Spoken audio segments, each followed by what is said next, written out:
and we're back. Yeah. Hell yeah, Chris. Guys, we are here and we have reached the donation goal.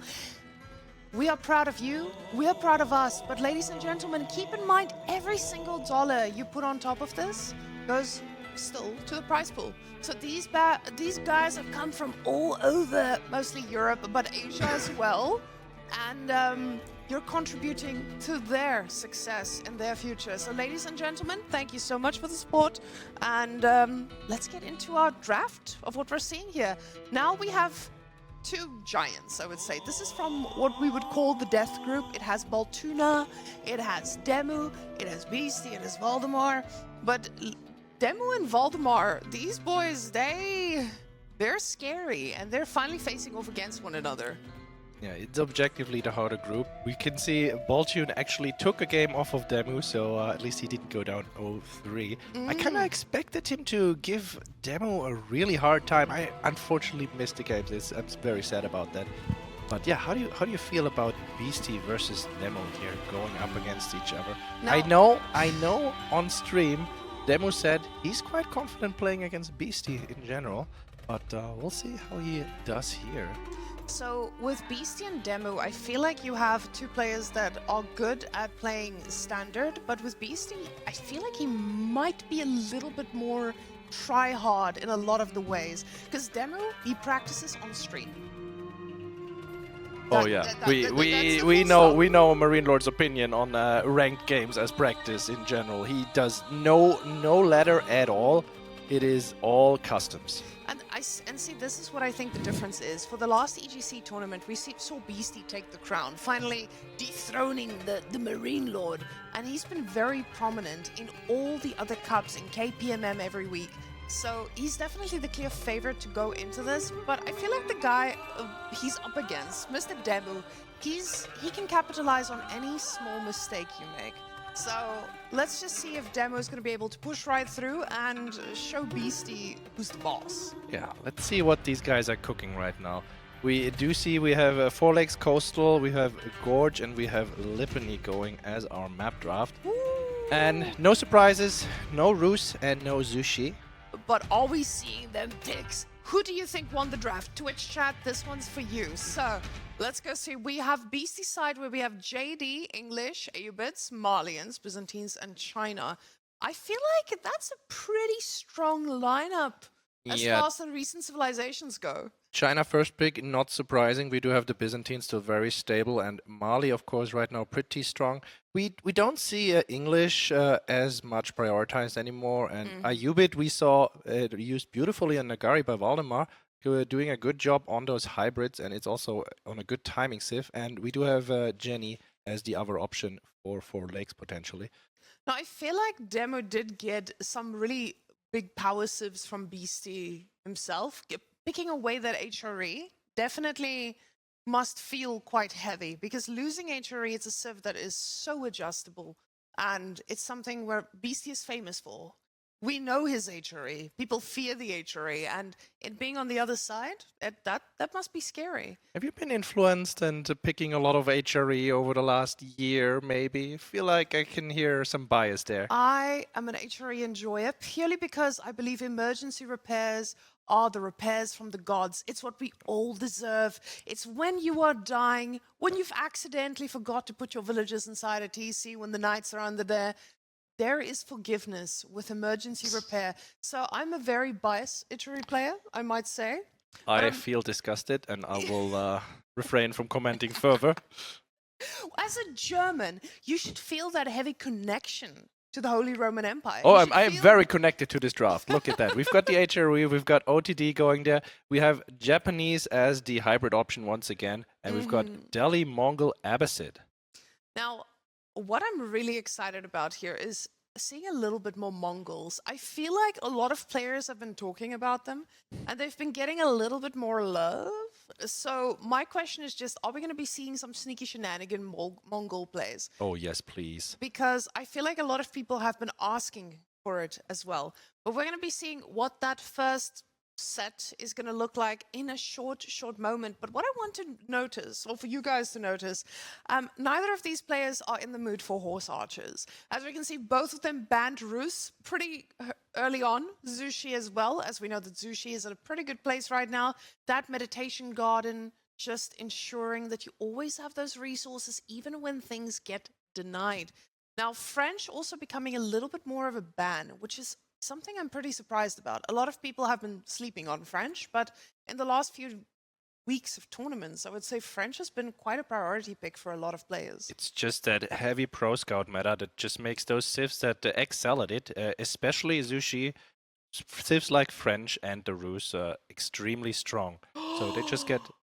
I just realized they switched the draft around. I know, oh right? My gosh! So Ladies basically, I am now prioritizing with Beasty's draft, and I will say I do like it better, even though DeMu got China, Mali, and Biz. But yeah, there's the HRE, there's Japan, there's the OTD, and Delhi. And I do hope we got to see the Mongols. They're usable on some maps, especially against picks like the Byzantines, but we do see the first map going up right now, and we do see Beasty playing the Delhi there in the bottom spawn, and DeMu going up with the Chinese. Now, honestly, I feel like a lot of us may have been so surprised to see those picks being taken away from Beasty, but now everything making more sense on the side, now that we know exactly what these boys have picked. Beasty now on the Delhi. Now, the Delhi is pretty decent on the map we see in front of us here, because we know dry Arabia, normal types of Arabia, not wet, not too barren, enough sheep over there, but the woodlines here do help for, you know, a little bit of a later survival. DeMu is playing a civ, though, that a lot of people are fearing. And China is right there next to Zushi, and people are a little bit spooked magooked by it. It's that extreme tempo play that China can bring right now. You just immediately go to the feudal age up with the academy. If against a civ, especially like Delhi, that takes a moment to get going, you are just already on the map, taking the food resources, which was the big Achilles heel of Chinese players before. And you just have that pro scout going, and you're safe as houses. That's the thing about China. China, I feel like they're in such a good position in the meta. They are able to fight on any piece of land, in any composition you go for, but they also dictate the pace of the game. Just purely because they have these bonuses. With the Imperial officials, you get dominance so quickly in the gold department. So even if you do get forced off of some resources, you can easily survive and get ahead again. And that's what Delhi is really good at. Delhi is good at pressuring. I feel like Beasty does have a civilization now that can steal with those early professional scouts, because with Delhi, you get that first Ghazi Raider out at the speed of light, and you should be able to shut down any scouts that DeMu might be thinking about. Yeah, we see the academy coming up right now for those discounted IOs. On the other side, no surprises. We've got the Dome of Faith going up with 4. It is the preferred landmark right now, just because of that big tempo spike. You can play with the Mars Scholars if you get a leg up on the sacred sides, and you can get that age up rolling. Now, the Dome of Faith, keeping in mind, guys, that thing with scholars, it confuses most people when you see the military value, because you're like, wow, that's a very chunky army from Delhi. But you realize 10 scholars are part of it, because every bit of gold they get has been placed alongside. Now, Imperial Academy about to finish. We're going to be seeing that IO pop out pretty early on, I believe. And this is going to make it look like DeMu is a villager ahead, because it does count for an eco unit. But with the IO, he's going to be able to supervise, get those upgrades so quickly. And Beasty is going to need to be able to deny and be aggressive. Now, you can see he has a lot on wood. He has 7 on wood right now. He wants to get that stable out as quickly as possible. And once the age up hits, let's see if he instantly goes into professional scouting. Yeah, DeMu still already has the mill up, is supervising it as we speak, and he doesn't need to take that stable out. Unless we're completely wrong, and maybe we see a Zook all-in, maybe we see a classic 2TC play. It could happen. No. It could happen. Our observer is pointing out we already got the first 40 gold in So this extra eco unit is actually just being a lot better than a regular villager right now. And that stable getting dropped down tells us the story of what we're about to expect. Professional scouts being clicked right now. This thing researching at the speed of light, honestly. You can see that purple bar. It's growing faster than anything I've ever seen in this damn game. And it's going to cause DeMu to have that early pace and force Beasty to make that Ghazi pretty early on and try to deny. Now, Ghazi is but one man on horse, and he needs to go find that scout and try to figure out where the deer might be taken from. Now, DeMu can decide to play this very safe, which he most likely is going to do, because if he does go out far, the Ghazis can punish quite significantly. Yeah, Beasty scouting out which deer pack will be taken first. Tries to be a little bit annoying, be a little bit of a pest, but DeMu's pro scout is already finished. Now Beasty, he will try to target fire down the deer, so it's not as easy to shift you through them in the fog. And the Ghazi's here to deal with the scouts. DeMu's answer is already coming. There's the barracks going up. And that's the problem with China. China's just so good at getting these things up so fast. And now you can instantly just put the IO on it if you want to. Get those spearmen out at the speed of light. The Chinese doesn't mind.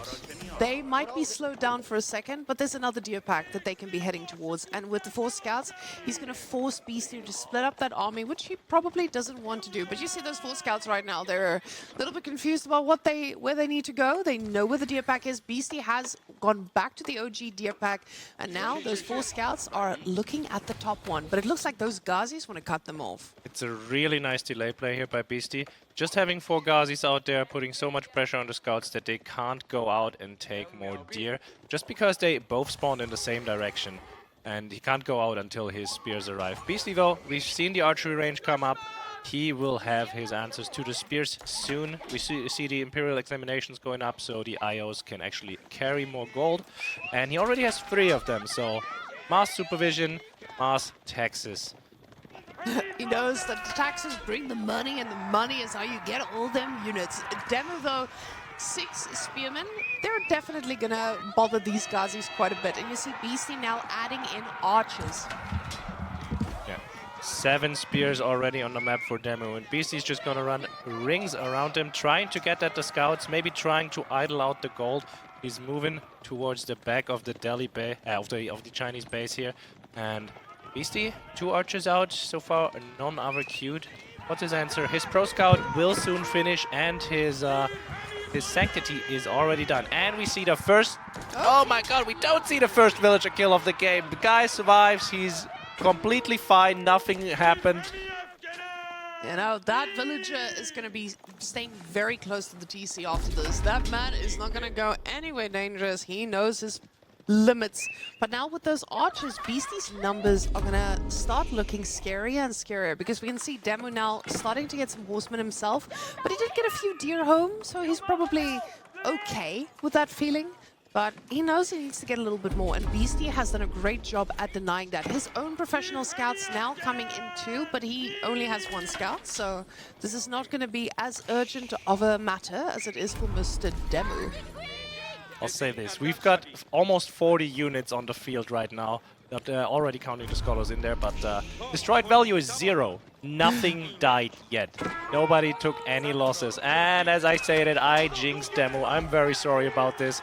Archers connect with the spears and take the first one down. We do have an attack wing in the back of the base for China on the gold.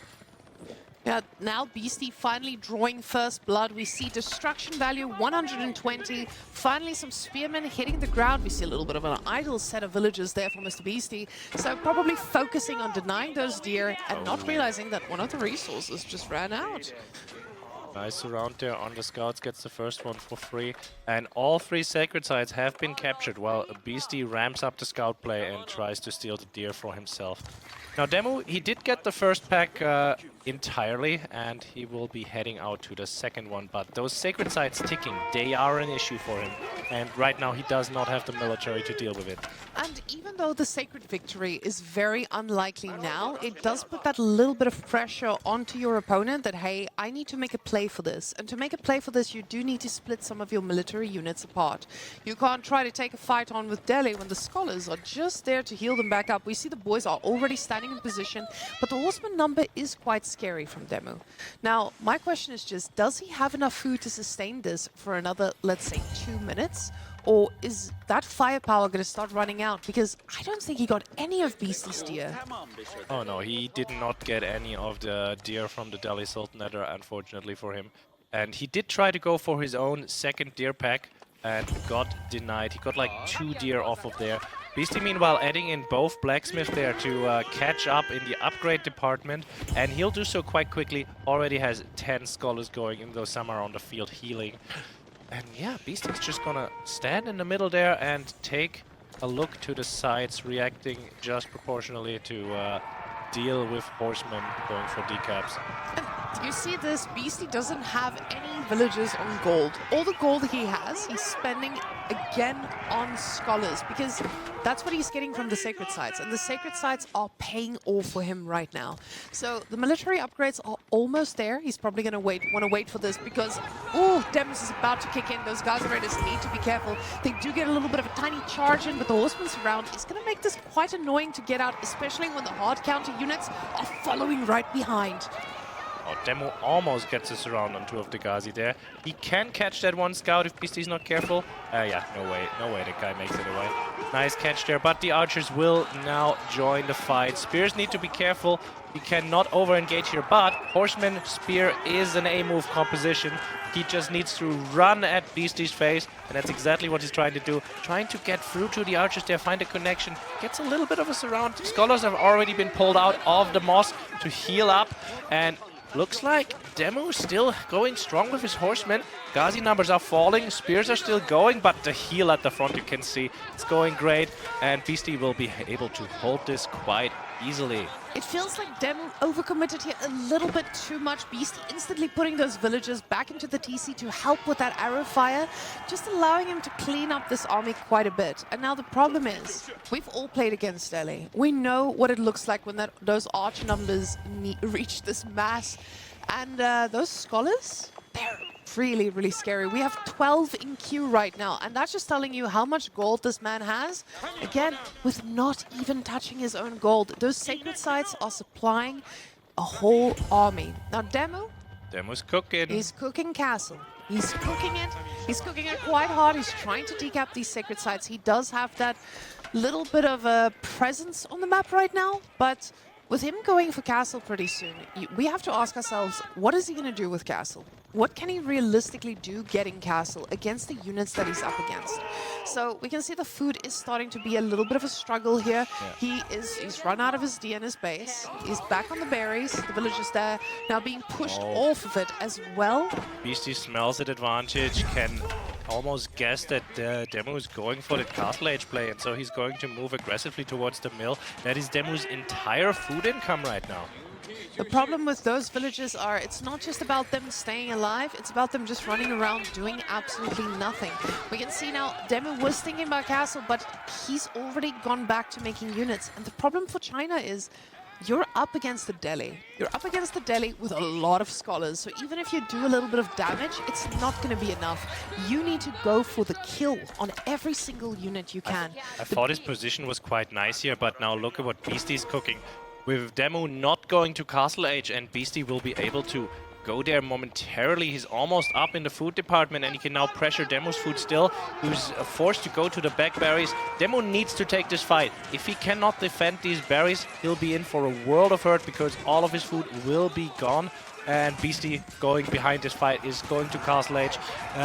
Nice fight here for Beasty. Still, the archers are strong, and we have the horseman numbers falling for DeMu. This is not looking great. Reinforcements are very close by, and DeMu's just trying to, well, stay alive. We see that mass of villagers running 40 vills idle. They are dreaming, but they're dreaming about the next game. Because these guys have nothing to do right now. Done deal. it shows you exactly what Beasty's composition change here did. He mixed in a few spearmen here to handle those horsemen, and it just turned that fight into his fight. Villagers now getting into the TC, trying his best, House of Learning coming up, and DeMu, he might be able to clean these up eventually, but there's a lot more damage done for him. And Beasty is not looking at slowing down. We can see him getting that siege engineering now as well. He's looking at closing this out, but with the amount of archers, Also nothing's coming getting in. cleaned up. And yeah, you can see DeMu immediately moving the hand towards the side to tap out. DeMu definitely did put up a pretty decent fight there in the early game, but that's the problem when playing against Delhi. It's so easy to just lose your hold, and then the Delhi will overwhelm you. Beasty, the mouthful, thinking about the next game, and DeMu, he's cooking. This man, he's got a few tricks up his sleeve. We'll see what he can do to take Beasty down. Now, keep in mind, guys, this is the winner's match, so the one that wins here, they obviously go through to our final bracket, and both of these guys are very strong contenders to do so. Definitely the favorites in the group to make it out, but we'll definitely see if DeMu can do the same to his next opponent if this doesn't go his way. But hey, he definitely has a good shot at taking down Mr. Beasty when it comes to these games here. But guys, we have China that's now out already, and China is a pretty big sieve to not take a W with. We can also see that was his first pick, Civilization. Oh, This yeah. was not a big, this was not a small feat for BC to take down DeMu's China. Yeah, China was definitely the priority pick for DeMu here. And now what? He just lost to the Delhi. Beasty still has HRE going, which is pretty much usable on any map. He has the 4 lakes pick in the Japanese or the Mongols, which is great. What is going to be the second map? We'll find out in a second. But I'll say if one person can have his nerves hold up here, it's DeMu. He's definitely the grandpa of the LAN experience we have here. He has so many more games under his belt on a stage than anyone else. Yeah, I'm still thinking he can at least take one game and come potentially back here. Now, guys, when we say grandpa Oh, here, Lord. we mean experience. And both of these players... Did you see that? Do you see that matchup? That's a bad matchup. Ladies and gentlemen, we have HRE Malians. Now, why do you say this is a bad matchup, Mr. Askela? Okay, you're a Mali enjoyer. I know that you're also an HRE enjoyer. So how do you feel about being in the loading screen as a Malian and you see that HRE logo pop up? I feel that I need to do damage pretty early on. No despair. No. No. Let's go next. Why? I feel that both of these players, there are a lot of counter civs, sure, but I feel like this is not already won in the big screen. Oh no. Like Definitely not with definitely, these two. there's a lot of potential here to make big plays, especially in the Pro Scout meta. If you can sneak out enough food, that like you're golden. But it is definitely an uphill battle because HRE just has that much more tempo than Mali. Mali is just a little slow to get going, and you have the extra lance knife special unit. Oh, we hear a game. It sounds like we're going on in. Guys, they're already ready for a lot of action. Scared for DeMu. Scared for DeMu, but I am confident that Mr. DeMu has something up his sleeve. Now, as I say that, I see Beasty as being a little bit cheeky here, going for a little bit of a disgusting opening. But DeMu, he smelled this already, getting himself a nice little outpost on that gold. I do love me some Dark Age barracks. That tower, though, it might not completely protect all of the houses if you stand on the far left corner without the arrow slits. So Beasty might find still some damage. And, you know, the tower is not going to shoot if you don't have units inside. But yeah, it's a good answer to the HRE rush that you're obviously expecting. He did not scout it as far as I can see. It's just a blind counter. Yeah. As our observer points out, there should have been more houses, and there is one more house going up. So at least he'll be able to get that under the protection of his tower. We see that he moves it towards the TC because he knows to get that tower to actually do a little bit of work, he's going to need to put someone inside of it. And you probably don't want to idle your scout or your villagers that early in the game.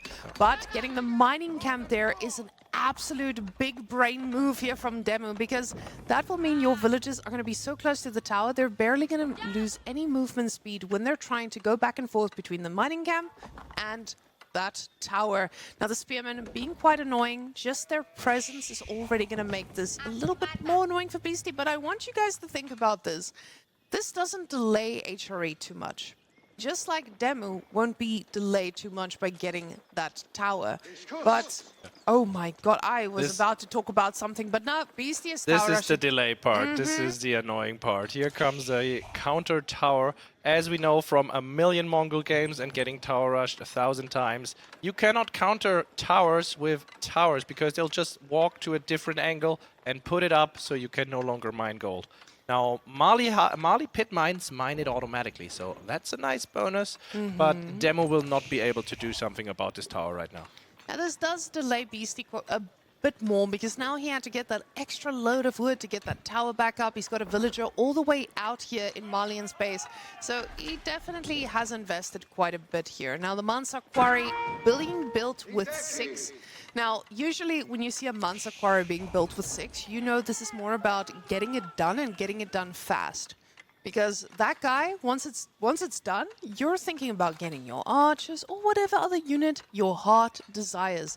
But it's not as undesirable as you make it out to be, because the Mansa Quarry also produces resources per minute.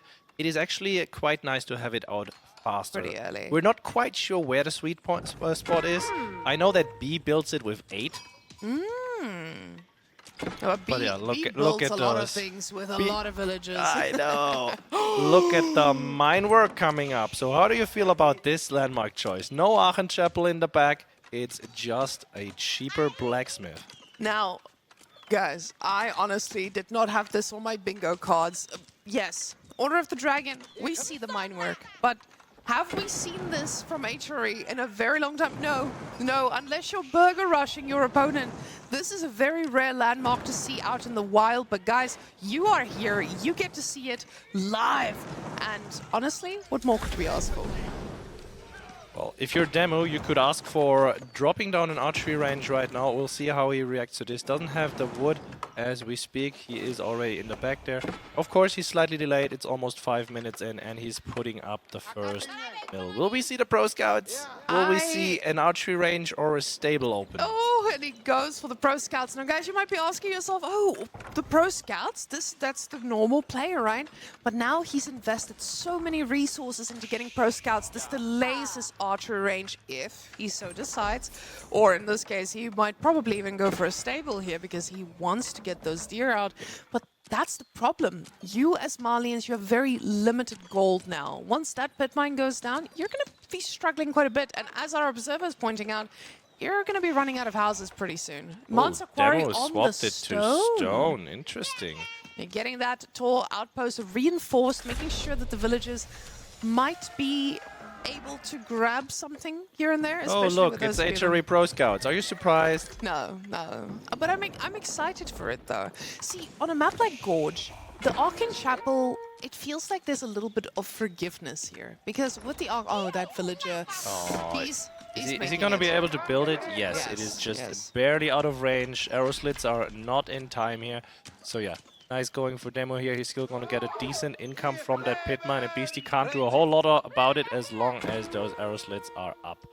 But it feels like Beasty's units are now going to be able to start surrounding those deer packs. So you see, he's already thinking about it too.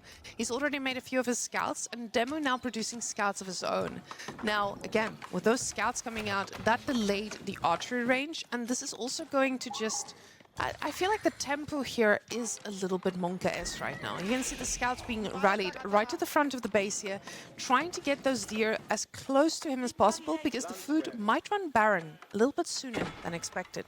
Now, what I was talking about on Gorge, I think there's a very sweet spot with Gorge because with your Arcane Chapel, you usually want to get as many resources as possible.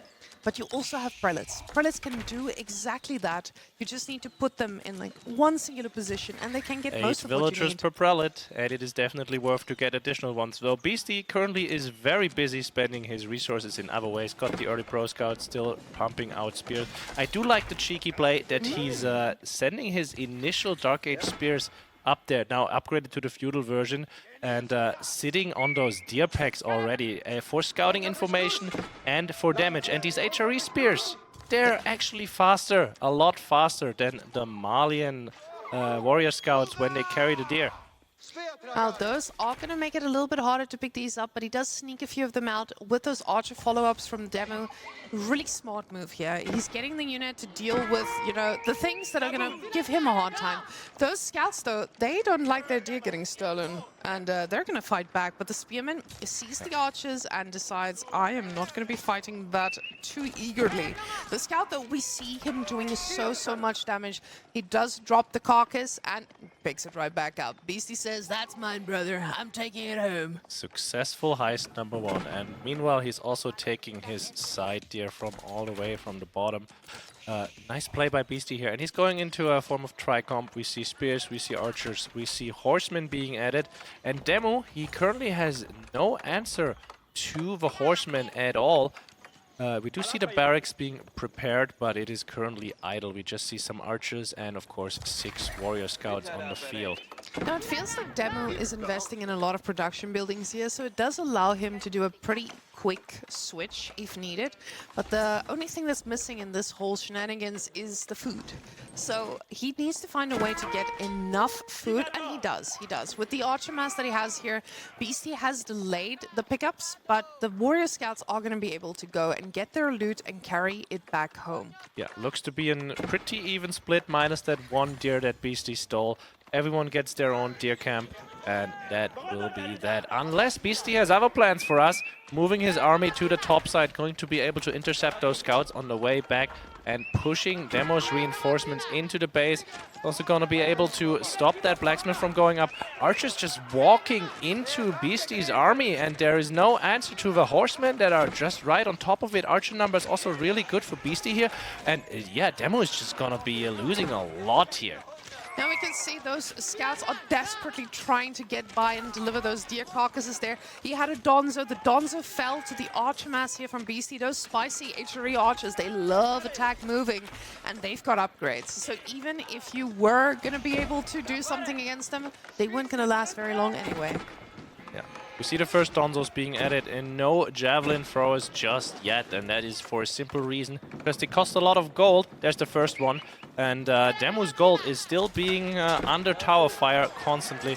Nice sneaky snipe there on the scout from HRE. And yeah, Beasty's army is just gonna sit on top there, and then he's gonna steal the deer. He knows that the food numbers are running low, and denying this deer is more valuable than just killing units. So he's willing to sacrifice a few of these, and he's getting a few men-at-arms in the mix. I don't know about you, Askeladd, but if I get a few men-at-arms in my base and I'm not prepared for them... This is looking real rough for DeMu. They're going to be... This looks like a full feudal play. You also see that nice yellow dot moving on the eastern gold there all the way on the hill to prevent the second pit mine. DeMu is just going to be boxed in. And he's going to have a lot of questions for himself. Where am I going to put my houses? As we can see right at the back, where they're safe and I'm not going to lose things. He's trying to get that gold back. He realizes this is quite important for him. So he does pull back. He loses a scout in the whole shenanigans. That tower definitely has given his worth. And he needs Not to a be lot careful. of burn power for DeMu here, though. Doesn't have a whole lot of melee here, but he moves a lot of villagers on the gold there. Knows all of his unit compositions depend on him having either a lot of gold or a lot of food, because if push comes to shove, he can build cows, train cows.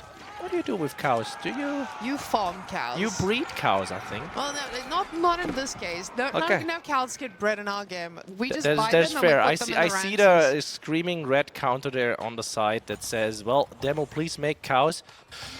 Now, the problem is, if he dares invest in a singular cow That just means that the army of Beasty is going to get scarier and scarier as he assumes that. I want you guys to notice the resource counter there on the left side. Beasty, he's making units, but he has something else in mind. While DeMu, on the other hand, he is just trying to spend every bit of resource he can to try and fight this army knocking at the front of his base.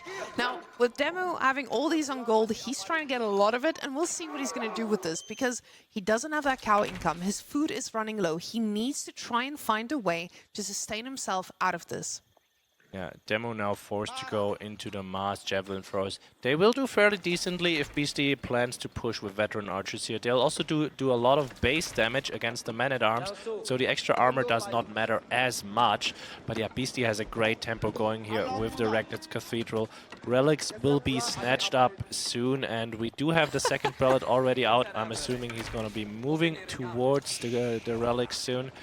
And Chris, I feel like we missed a very important moment in that cast, and that was Cal observing, seeing his own kind getting slaughtered, gathered, and looking away very slowly as to just spoil, you know. I just heard very sad music in my head. Yeah, I don't know. Those poor cows were slaughtered. They're not putting them in any camps, and if they were, they would have been giving food for eternity.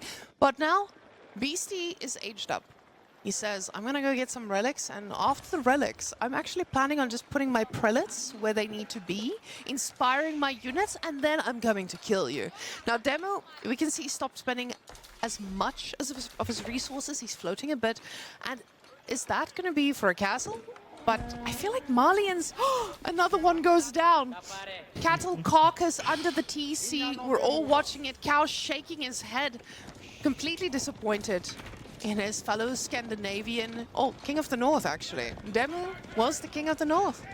Well, if your king decides that your fellows have to die, well, I best we say we rebel. But let's take a look if those javelin throwers can make a hold here. Mali has to play it like a little bit of a bait and switch. Just have to step out, take some pot shots, pull back again. But look at the relics. Askeladd, is this going to be a spicy landmark? The only time we're going to see this landmark, are we going to see a little bit of a farimba? Because I see a lot of javelin throwers. I see 0 cows in camps. I feel like the most obvious answer here is DeMu is going to be cooking something we don't usually get to feast on. And Beasty sacrificing a few units at the cost of gathering all the relics on the map. Very, very deep price to pay. It's a decent trade-off, I'll say. Mm-hmm. He still has one left. Still needs to find the last, but we see most things are on their way. And 4 prelates, they can't carry 5 relics at the same time, but if they could, oof. They would be happy, happy boys. Farimba gets chosen, and that tells you DeMu is cooking. Now, not having any cows in his camps just means that you don't have that passive food income. It doesn't give you any benefit to go for the other landmark. Farimba, on the other hand, if you get Javelineers with 21 javelins, you might have a shot at pushing this army back, even if just a little bit. But Even just just a little bit. He's picking the perfect moment. Now Mali upgrades. They are faster than usual. DeMu will sacrifice some villagers just to get this up. 2, 3, 4 go down, 5 go down. And immediately pulls back. And we do see the Manza Javelineer being researched right now. Now that's a lot of sacrifices that were made for the army. The villagers, though, they're a little bit spook-magook. They're running for their lives, but the armor... Poison jabs are through. They're now faster and stronger. And we do see the veteran upgrade on the way. And Beasty, I feel like he's done his damage. He's causing this idle time. And the villagers that are not idle, technically, are just running for their lives. The javelins are doing a great job at target firing this. But what happens after that with Beasty on 5 relics and no food in the base? DeMu has a lot of questions to ask himself. And honestly, those javelins need to perform miracles right now. If this was just an even eco fight and we would just be watching a regular skirmish outside of the base, I would say DeMu is fine. DeMu will be able to clean this up.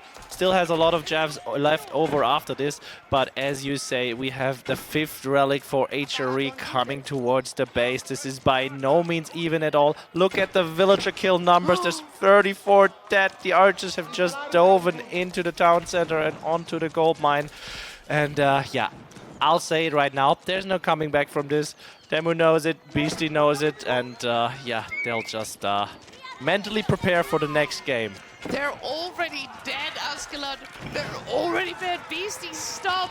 There's nothing left of this man. 17 idols, 17 total, and they're just sitting in that TC, hoping to fire. Is Beastie going to be screaming that last Warlord law to just, you know, tell DeMu, hey, man, I've got them all.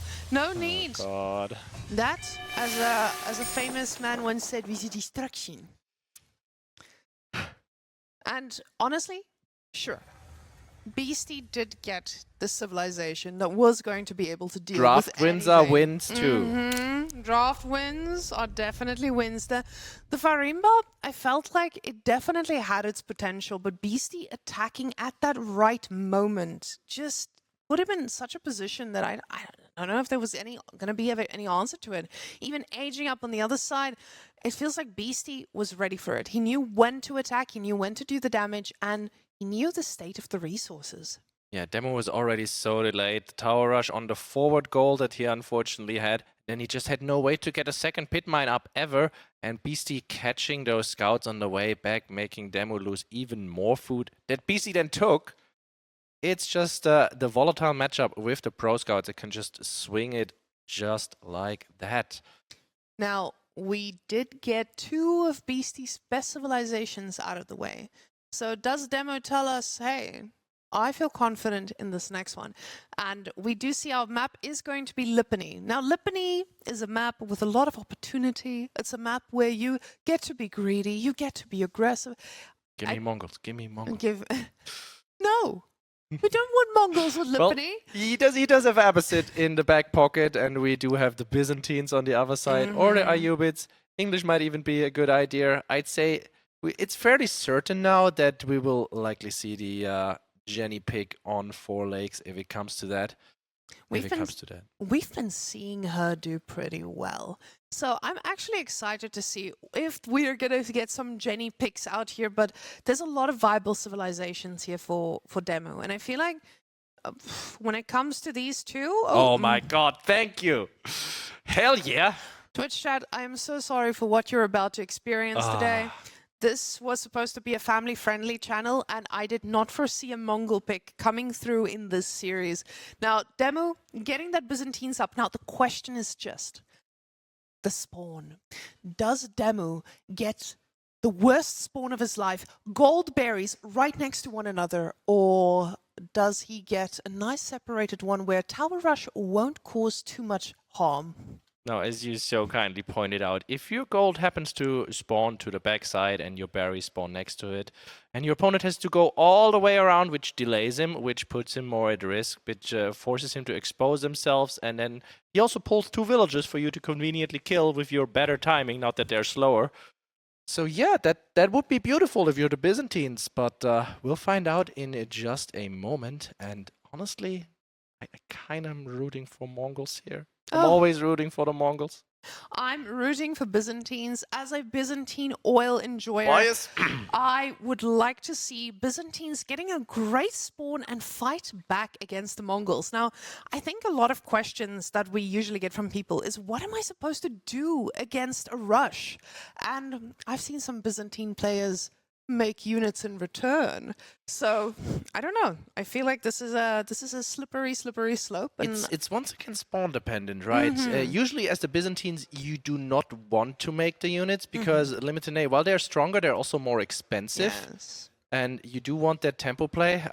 Your other option is, well, I'm just gonna ignore that and accept the fact that, well, I will not be getting much benefit from either my winery or my gold. As long as I have enough to age up, that is fine. And then going on your archers as your backline, or your fallback in this case. And then there is the third option. You get your oil early and have enough to get at least 1 set of mercenaries out, which I think is the smart play usually. But then there's the 4th option. You hit that Akritoy and you just snipe the villager and maybe a spear because your opponent doesn't pay attention for once. It's not going to happen.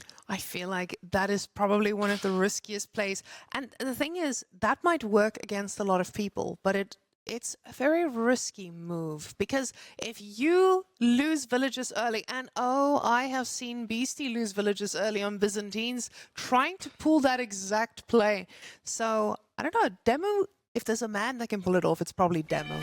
So, ladies and gents, it looks like we are going in.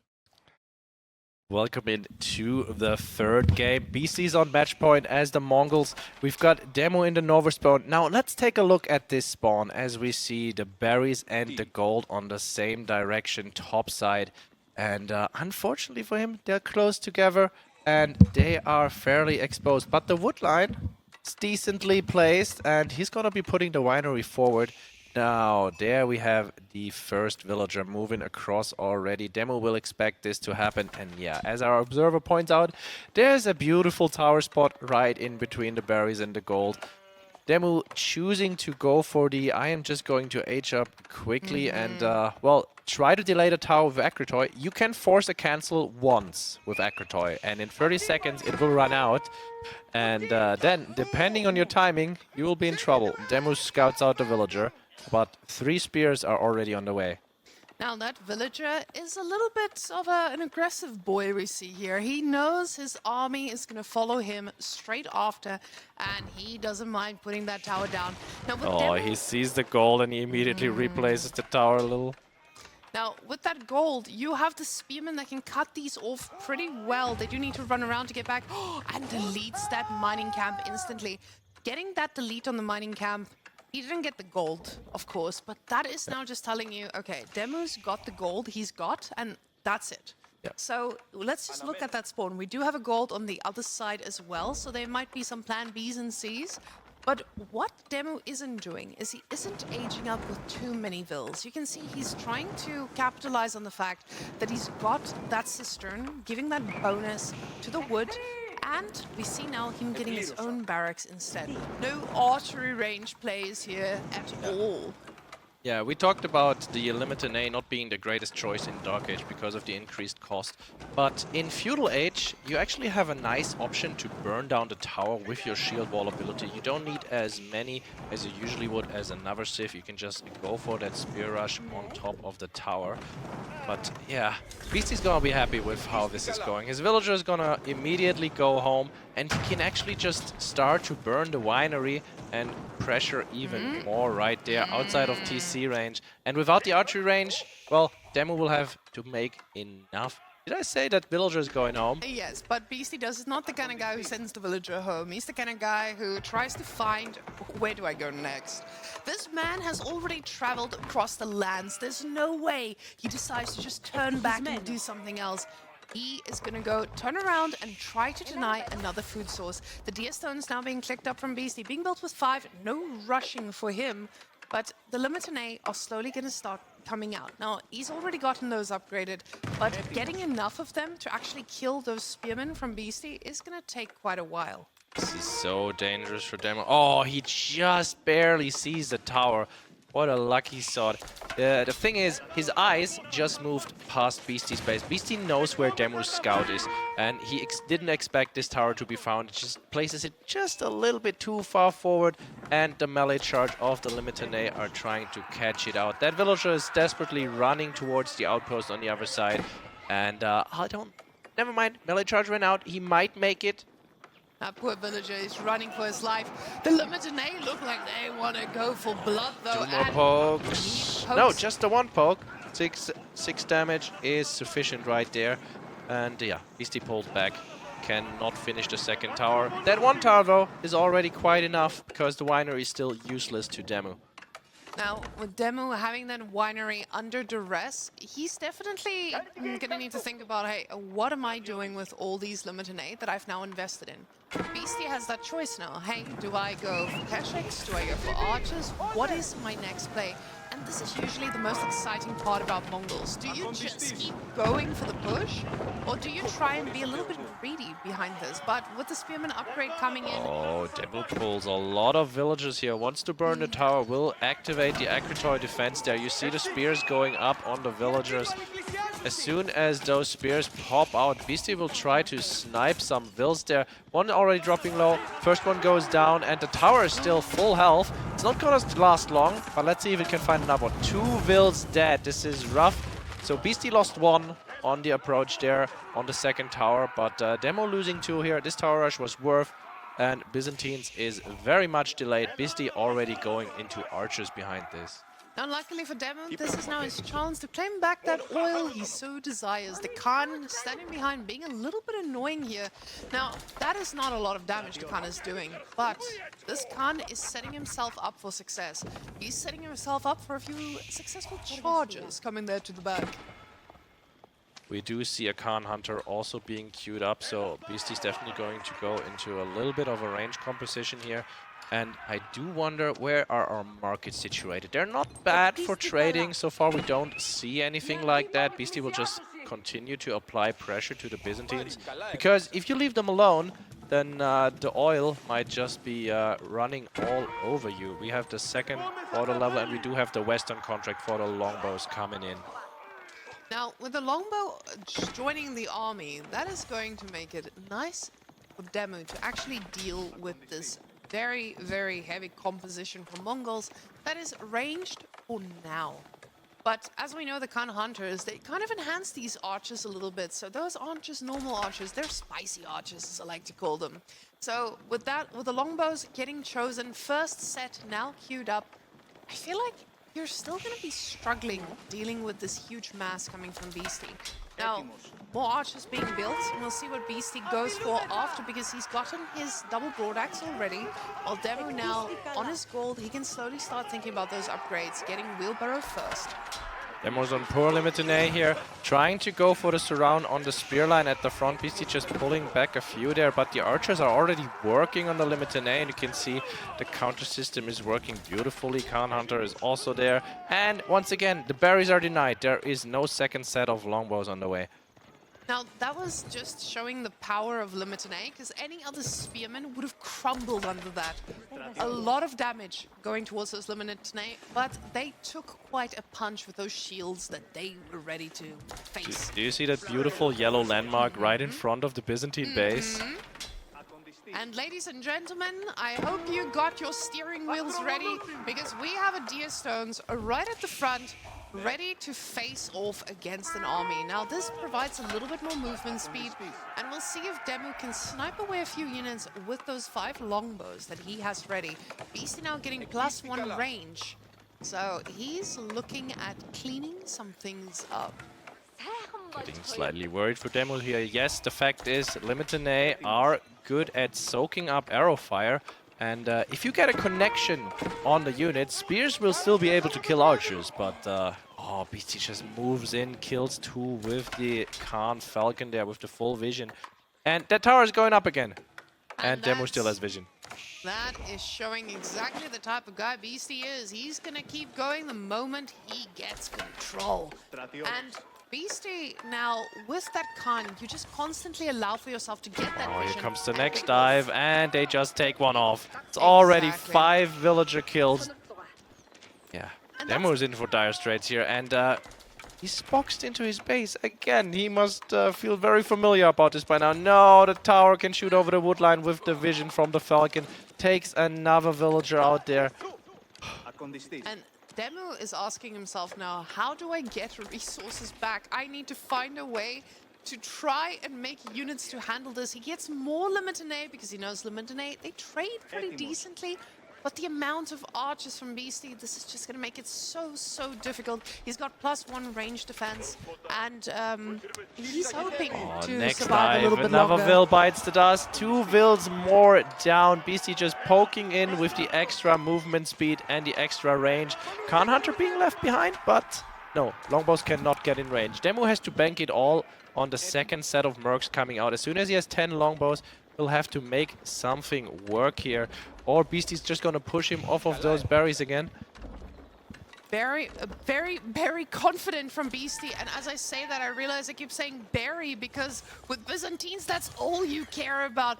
Beasty, though, he has denied everything he can, and DeMu, is just desperately trying to get some resources back. We see this is starting to become harder and harder for DeMu to mine. And Beasty behind this, he gets to make some other decisions. We see some towers getting reinforced.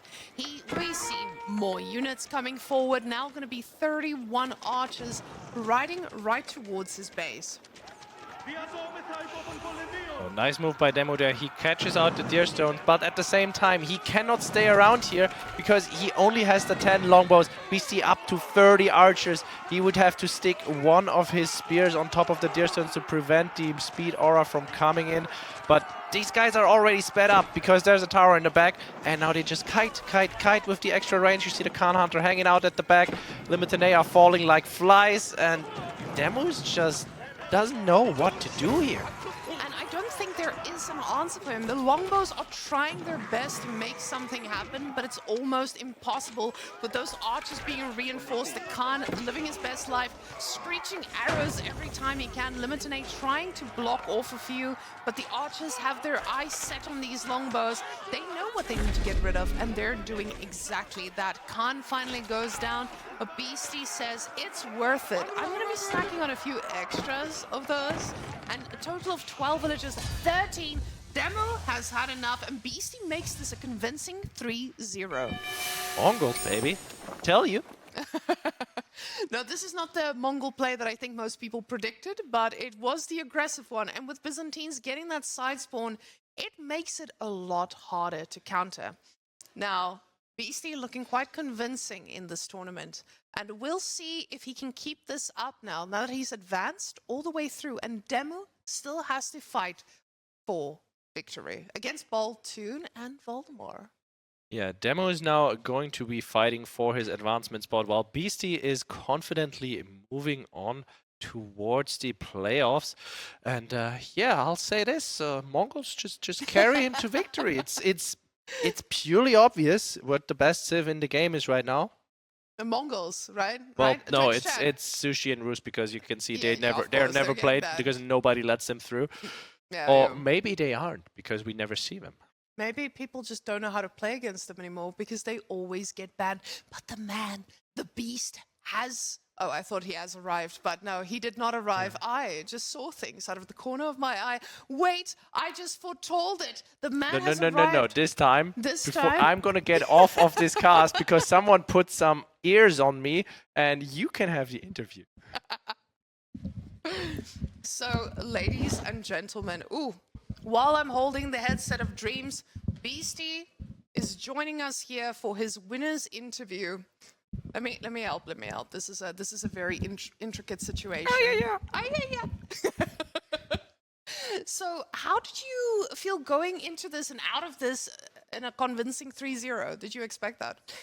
I mean, I feel pretty good. Obviously, you gotta be confident. Hope to win, Yeah. or think you're gonna win at least. So you just play your best. And my goal for stage matches is to just go all out. Yes. And a lot of players, maybe they trip up a little bit. They're nervous playing in front of people and stuff. So I just go full aggro, and I think this series worked out pretty well.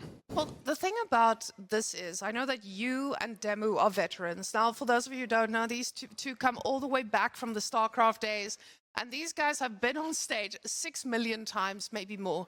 Do you think 7 million? Sorry, I miscounted. So, do you think that DeMu is going to advance the group still out of all this? I mean, I would assume so, right? I think he's the favorite to go through, right?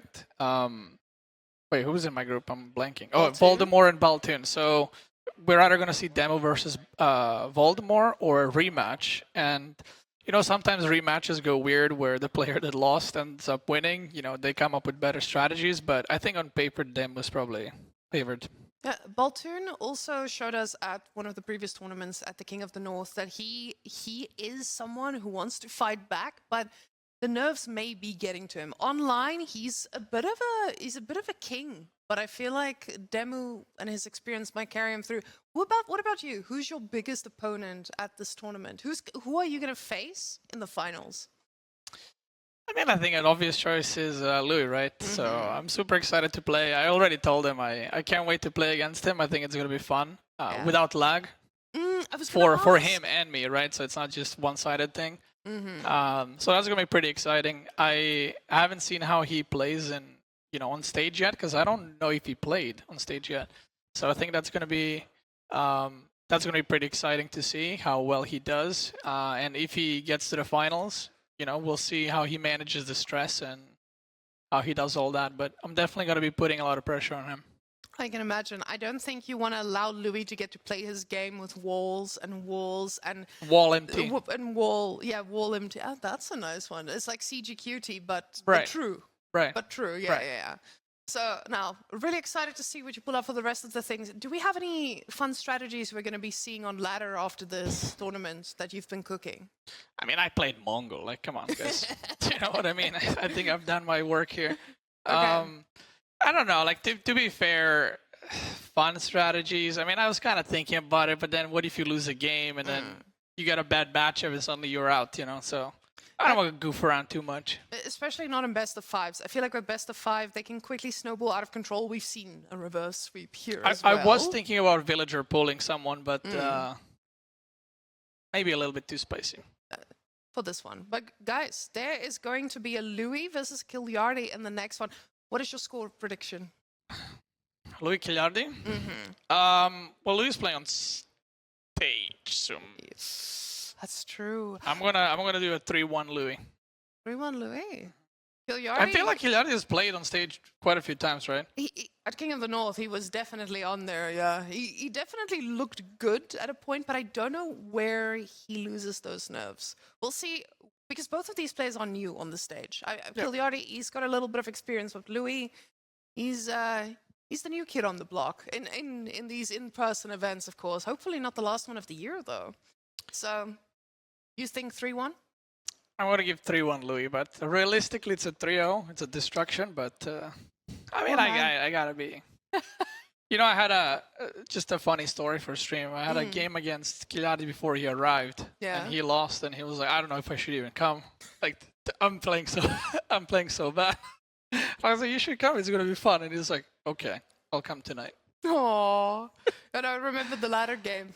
Poor Yeah. man. Yeah, no, they were playing here from the venue. It was quite an experience. And I know that's also because Beasty stream here is watching. We're having a lot of fun behind the scenes. We'll show you some behind the scenes tomorrow as well. As you do get to skip out on some games tomorrow, as far as I know. Well, we'll see what the bracket looks like. My God. Are you looking at your beautiful ears? Yeah. Yeah, very nice. Now, guys, you will be seeing Beasty on the caster desk in a little while the other two are setting up. But we'll be right back with more spicy games coming your way. So, thank you for tuning in. See you in a bit.